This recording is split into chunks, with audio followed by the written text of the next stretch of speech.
One of many refugee problems tucked away behind the headlines, this time in Central Africa.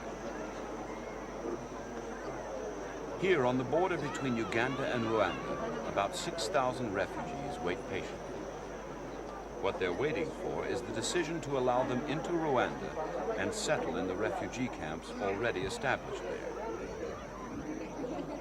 They say that military personnel and bands of local Ugandans forced them to leave their homes and most of their belongings.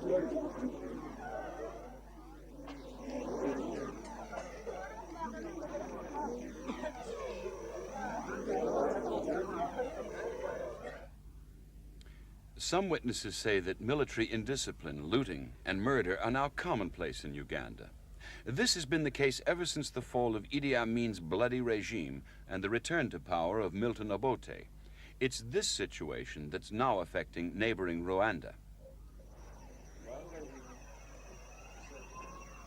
Most of the refugees are Rwandans who over the years have crossed into Uganda and settled there. Some of them have lived in Uganda for generations, but most of them settled there within the last 25 years.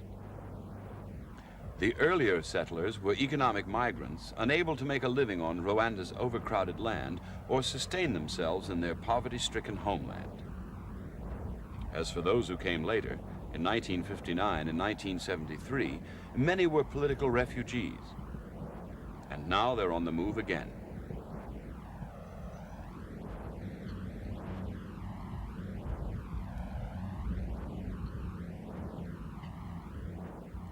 The reasons behind this latest mass eviction from Uganda remain a little unclear. Some observers in the area say the cause is ethnic discrimination. In any case, the evictions were carried out by Ugandan soldiers and youths acting on orders from local chiefs and politicians. In what appeared to have been a carefully thought out plan, youths from the Ugandan People's Party, President Obote's party, evicted all those with Rwandan connections. The people evicted were only allowed to take what they could carry, and in some cases a few cattle with them.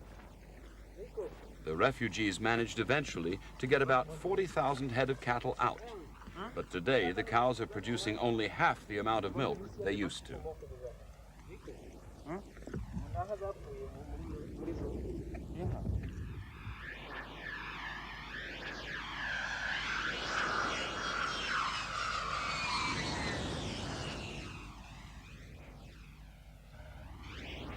Aid will certainly be necessary to keep the situation under control. The UNHCR, the United Nations High Commissioner for Refugees, has launched an appeal for $5 million of aid money. The response so far has been encouraging. Several European countries and the United States have sent food, personnel, and cash. Charities like Oxfam are also chipping in, sending aid and relief workers. The Red Cross is also involved in the relief operation, providing ground support to the UNHCR.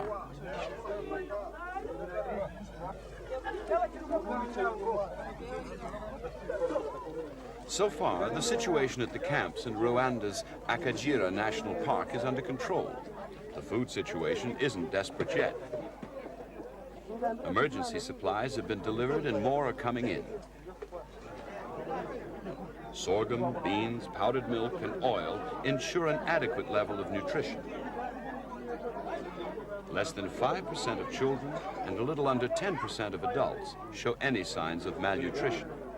However, major donations will be needed to avoid a catastrophe when the rainy season comes.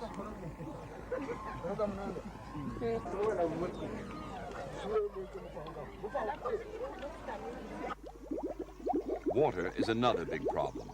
Every day, tankers scour the countryside for fresh supplies and deliver 20,000 liters of water to the camps. But the supplies aren't enough to cope with demand. So until pumps and filters arrive from Europe, the refugees gather water from polluted streams and marshes in and around the camps.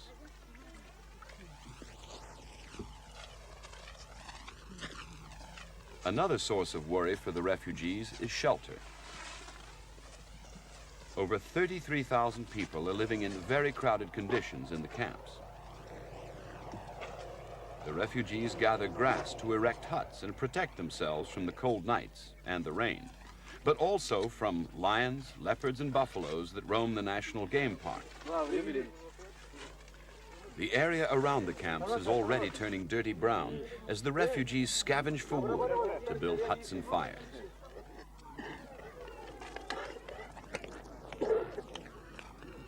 Above all, it's the refugees' health which is the greatest cause for concern. So far, there are no signs of epidemic, but under these conditions, the situation could easily degenerate.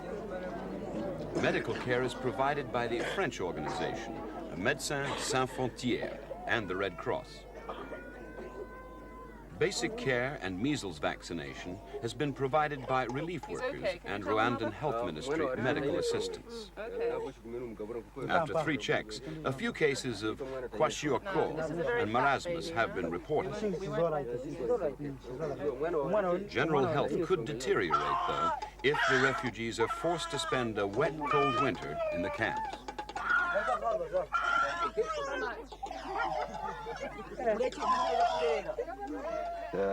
We spoke to one relief worker, Hidelo Van Drunen, a Dutchman, and asked him to sum up the situation for us.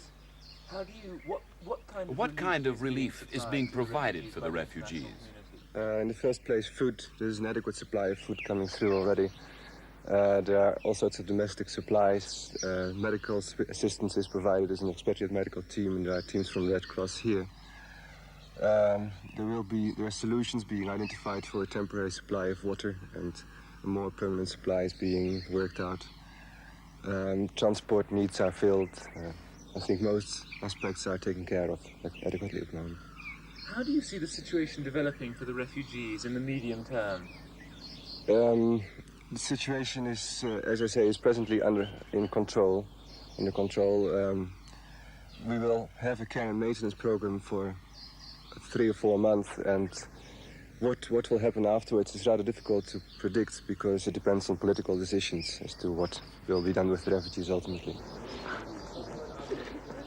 The refugees' future will depend on political decisions made in the capitals of Rwanda and Uganda, and already there is a glimmer of hope for a few. Late in October, the 2 governments came to an agreement about the future of some of the refugees. The Rwandan government has agreed to take in and resettle all those with Rwandan passports. As for refugees with Ugandan citizenship, they will somehow have to return to their homes inside Uganda, despite their fears about the situation there.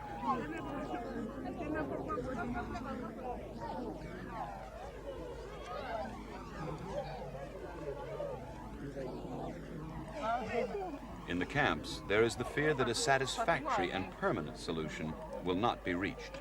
Resettling almost 40,000 people will take some time and imposes added burdens on Rwanda. But despite the difficulties, in the interim, relief organizations intend to do their best to help the refugees help themselves. For those waiting on the border, though, the situation remains most serious. They will not go back to their homes unless they feel safe, nor can they cross the border.